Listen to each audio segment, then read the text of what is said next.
तार जैसे किसी भी चालक के अंदर इलेक्ट्रॉन्स लगातार बहुत ही उच्च वेग से यादृच्छिक रूप से घूम रहे होते हैं, लेकिन क्योंकि वे लगातार परमाणुओं से टकराते रहते हैं, वे किसी एक दिशा में नहीं जाते। परिणाम स्वरूप बैटरी के बिना हमें कोई धारा यानी करंट नहीं मिलता। लेकिन जब आप इसे बैटरी से जोड़ते हैं तो एक वैद्युत क्षेत्र यानी एक इलेक्ट्रिक फील्ड स्थापित हो जाती है और अब इलेक्ट्रॉन्स विपरीत दिशा में त्वरित होने लगते हैं, एक्सिलरेट होने लगते हैं, जिसके कारण वे वैद्युत क्षेत्र की विपरीत दिशा में एक स्थिर वेग यानी एक कांस्टेंट वेलोसिटी से अपवाह करने लगते हैं, जिसे हम अपवाह वेग यानी कि ड्रिफ्ट वेलोसिटी भी कहते हैं। तो इस वीडियो का लक्ष्य ये दिखाना है कि वेग यानी वेलोसिटी स्थिर है और ये पता लगाना है कि इस अपवाह वेग यानी ड्रिफ्ट वेलोसिटी का व्यंजक क्या है। तो शुरुआत करते हैं एक नए पद को परिभाषित करके। हम इसे विश्रांति काल यानी रिलैक्सेशन टाइम कहते हैं।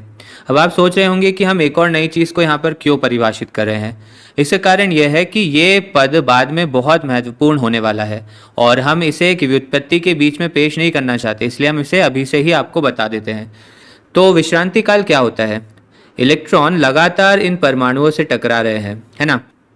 अब संगठनों के बीच का एक समय होता है जिसमें इलेक्ट्रॉन रेस्ट में होते हैं, आराम कर रहे होते हैं, वे स्थिर होते हैं और वैद्युत क्षेत्र में ये अपवाह कर रहे होते हैं। तो विश्रांति काल दो क्रमिक संगठनों के बीच का औसत समय होता है।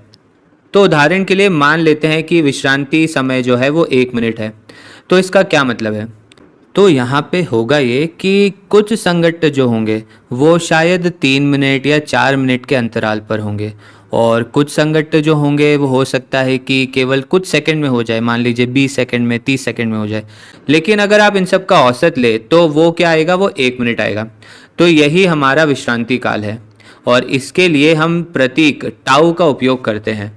तो आशा है ये आपको समझ में आया होगा। चलिए अब आगे बढ़ते हैं और अपवाह वेग को व्युत्पन्न करते हैं। तो हम इसकी गणना कैसे करें? अपवाह की परिभाषा क्या है? अपवाह वेग की परिभाषा है ये वो औसत वेग है जिससे इलेक्ट्रॉन आगे की ओर अपवाह कर रहा है, ठीक है। और यहाँ पर हम एक बहुत ही महत्वपूर्ण बात स्पष्ट कर दे कि यहाँ पर हम एक इलेक्ट्रॉन का ही औसत वेग निकाल रहे हैं। हम यहाँ पर ऐसा नहीं करें कि सारे इलेक्ट्रॉन्स का औसत वेग निकाल रहे हैं, हम केवल एक इलेक्ट्रॉन की ही बात कर रहे हैं। तो मान लीजिए यहाँ पर हम अपना शुरुआती समय मान लेते हैं, ये वाला जो संगठन है ऐसा मानते हैं कि ये हमारा शुरुआती समय है और फिर मान लेते हैं कि ये जो है यहाँ पे ये बिंदु हमारा अंतिम समय वाला बिंदु है। तो अब ये शुरुआती और अंतिम समय के बीच में लाखों संगठन हुए होंगे, ऐसा हम मान लेते हैं। तो अगर आप हर एक बिंदु पर वेग की गणना करें और उन सभी को जोड़ते हैं और उसको n से विभाजित कर देते हैं तो ये आपका अपवाह वेग होगा। तो हम इसे गणितीय रूप में लिख देते हैं। तो हम हर बिंदु पर जो वेग है यानी v1, v2, v3, v4 इस तरह से जो भी हर बिंदु पर वेग है उसे हमको जोड़ना है। तो इसे हम सिग्मा लिखेंगे। सिग्मा ये दर्शाता है कि हम इन सबको जोड़ रहे हैं और उन सभी जो वेग है उन सभी को हम यहाँ पर v से दर्शा देते हैं, निर्दिष्ट कर देते हैं। तो सिग्मा v क्या दर्शा रहा है? सिग्मा v दर्शा रहा है v1 जमा v2 जमा v3 जमा v4 इस तरह से, ठीक है। और हम इसे विभाजित कर देते हैं n से। यहाँ पर n मुक्त इलेक्ट्रॉन यानी कि फ्री इलेक्ट्रॉन्स की संख्या को दर्शाता है। तो ये गणितीय रूप हो गया। तो इसका मतलब है कि v किसी भी बिंदु पर वेग है, आप कोई भी बिंदु ले वही आपका v होने वाला है। तो v किसी भी बिंदु पर वेग है, ठीक है। अब हम आगे बढ़ते हैं। तो अब हमें इसकी गणना करनी है।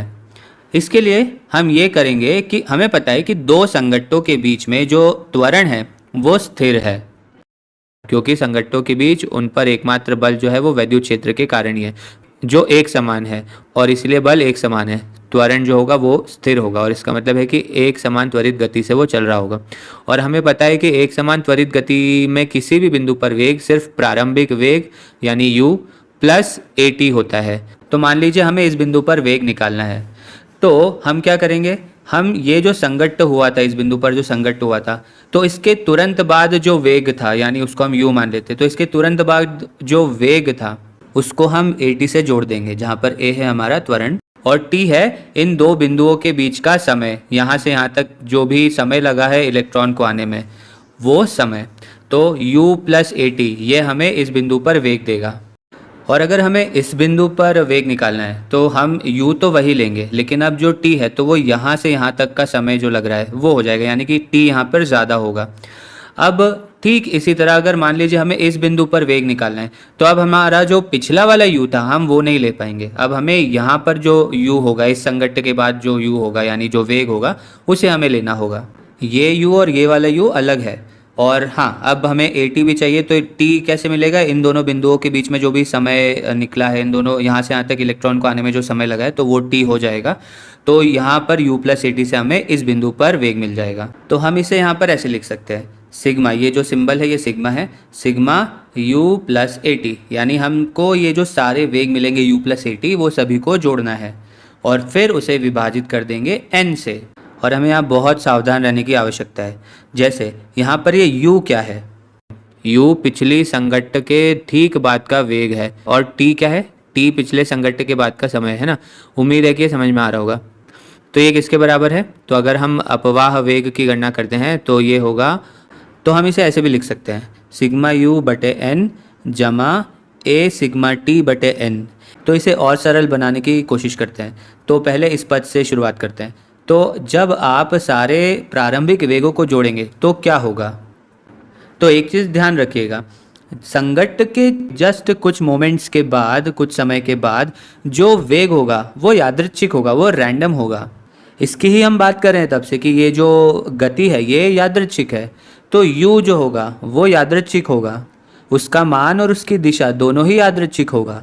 तो इसीलिए क्या होगा, यदि आप लाखों यादृच्छिक रूप से उन्मुक्त सदिशों को जोड़ते हैं तो आपको क्या मिलेगा? शून्य मिलेगा, या फिर ये काफ़ी हद तक शून्य के करीब ही होगा, शून्य के बहुत आसपास ही होगा। अब आप पूछ सकते हैं कि ऐसा कैसे हो सकता है? तो आप इसे ऐसे सोच सकते हैं, अगर लाखों संगट्ट होते हैं तो कभी कभी एक संगट्ट के बाद एक इलेक्ट्रॉन कुछ गति के साथ दाईं ओर जा सकता है, लेकिन इसी तरह किसी अन्य संगट्ट के बाद इलेक्ट्रॉन कुछ गति के साथ बाईं ओर भी जा सकता है, क्योंकि ये यादृच्छिक रूप से जाता है। तो ये दोनों समान रूप से संभावित है और वे एक दूसरे को रद्द कर देंगे। इसी तरह कुछ संगट्टों के बाद आप जानते हैं इलेक्ट्रॉन कुछ गति के साथ ऊपर जाएगा और कुछ गति के साथ वो नीचे भी जा सकता है।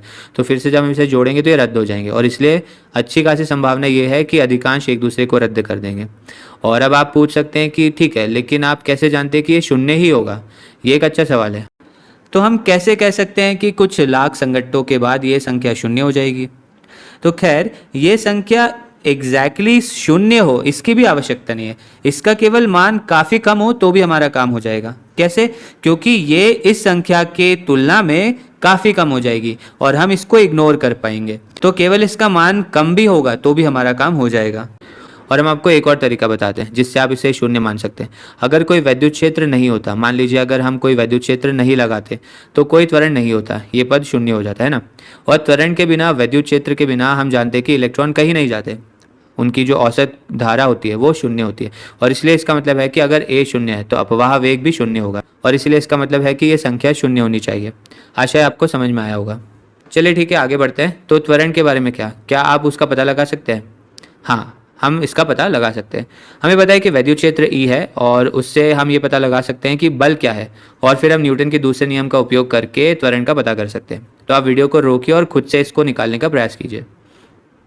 ठीक है, चलिए इसे करते हैं। तो त्वरण बल प्रति द्रव्यमान है और बल किसके बराबर है? यहाँ पे जो बल है वो वैद्युत बल है, तो वैद्युत बल जो होता है वो किसके बराबर होता है? Q गुणा E के बराबर होता है। और हमें पता है कि इलेक्ट्रॉन का चार्ज जो होता है वो छोटा e होता है, तो हम इसे लिख सकते हैं छोटा e गुणा बड़ा e, जहाँ पे छोटा e इलेक्ट्रॉन का आवेश है और बड़ा e जो है वो विद्युत क्षेत्र है। तो ये हो गया e गुणा e बटे m। अब हमें त्वरण तो मिल गया, अब हमें सिग्मा t बटे n की बात करनी है। याद रखिए कि ये क्या है, ये बस t का औसत मान है और t क्या था? t पिछले संगट्टों के बाद का समय है। तो ये संख्या पिछले संगट्टों के बाद का औसत समय है। और स्पष्ट करने के लिए अगर ये संख्या मान लीजिए हमें नहीं पता, एक उदाहरण के रूप में मान लीजिए ये 2 मिनट है, तो अगर ये संख्या 2 मिनट होती तो इसका मतलब है कि यदि आप एक इलेक्ट्रॉन को अलग अलग समय पर लेते और आप देखते कि इस इलेक्ट्रॉन का पिछला संगट्ट जो था, जो पिछला कोलिजन था, वो कितनी देर पहले हुआ था, तो वो जो औसत आता वो यही उत्तर होता, वो संख्या होती 2 मिनट। कभी पिछले संगट्ट को हुए 3 मिनट गुजर चुके होंगे, कभी पिछले संगट्ट को हुए 1 मिनट गुजरा होगा, कभी पिछले संगट्ट को गुजरे शायद 10 मिनट गुजर चुके हो। ये काफ़ी कम मामलों में होगा, लेकिन ऐसा भी हो सकता है। लेकिन इन सभी का जो औसत मान आएगा वो 2 मिनट आएगा। और अब आता है व्युत्पत्ति का सबसे मुश्किल हिस्सा। तो होता यह है कि ये जो पिछले संगट्टों के बाद का औसत समय है ये विश्रांति काल के समान ही आता है। अब हम चाहते हैं कि आपको ये हम तार्किक रूप से समझा पाए, लेकिन ये थोड़ा सा मुश्किल है। वास्तव में ये देखने का कोई सरल तरीका नहीं है कि ये कैसे सच है। सबसे अच्छा तरीका है गणित करना, जिससे हम निश्चित रूप से इस वीडियो में नहीं करना चाहते, लेकिन हम भविष्य की वीडियो में समझने की कोशिश कर सकते हैं। तो अभी के लिए हम ये स्वीकार कर लेते हैं कि टाउ इसके समान ही निकलेगा, और अगर ये सच है तो हमने अब अपने अपवाह वेग का व्यंजक पा लिया है। अपवाह वेग जो है वो क्या मिल रहा है, हम जानते हैं कि ए ई गुणा ई को m से विभाजित करने पर मिलेगा, गुणा ये संख्या हम स्वीकार कर रहे हैं कि ये टाउ है। तो यही हमारा अपवाह वेग का व्यंजक है। और चलिए कुछ महत्वपूर्ण बातों पर ध्यान देते हैं। तो एक बात जो आप देख सकते हैं वो ये है कि ये व्यंजक समय पर निर्भर नहीं करता। हाँ, हालांकि यहाँ पर विश्रांति काल ज़रूर है, लेकिन विश्रांति काल जो होता है वो किसी निश्चित तापमान पर और किसी निश्चित मटेरियल के लिए, पदार्थ के लिए वो स्थिर ही होता है, वो एक कांस्टेंट ही होता है। तो अपवाह वेग जो होता है वो समय पर निर्भर नहीं करता। और इसीलिए हम ऐसा मानते हैं कि जब आप किसी इलेक्ट्रॉन को एक वैद्युत क्षेत्र में रखते हैं तो वो एक स्थिर वेग से आगे बढ़ता है, चलता है। तो शायद अब आपको उसके पीछे का लॉजिक समझ में आ रहा होगा। ध्यान देने वाली दूसरी बात यह है कि अपवाह वेग, ये औसत स्थिर वेग, क्षेत्र की प्रबलता पर निर्भर करता है। वैद्युत क्षेत्र जितना मजबूत होगा, जितना अधिक होगा, इलेक्ट्रॉन उतनी ही तेजी से अपवाह करेंगे। अधिक वैद्युत क्षेत्र से हम अधिक धारा यानी करंट की उम्मीद करते हैं। ठीक है। और ध्यान देने वाली तीसरी बात यह है कि अपवाह वेग विश्रांति काल पर भी निर्भर करता है। इसका क्या मतलब है, अगर विश्रांति काल बढ़ता है तो दो क्रमिक संघट्टों के बीच का जो औसत समय है वो भी अधिक होगा, जिसका ये तात्पर्य हुआ कि अब इलेक्ट्रॉन जो है वो अधिक समय व्यतीत कर पाएंगे त्वरित होने में, क्योंकि जो दो संघट्ट है उनके बीच का समय अधिक है, तो वे ज़्यादा देर तक त्वरित हो पाएंगे और इसलिए उनका वेग अधिक बढ़ पाएगा। तो यानी कि जो अपवाह वेग है उसका जो औसत है वो बढ़ेगा। तो इसीलिए विश्रांति काल के बढ़ने पर अपवाह वेग भी बढ़ता है। तो उम्मीद है आपको ये समझ में आया होगा। चलिए अब मिलते हैं अगले वीडियो में।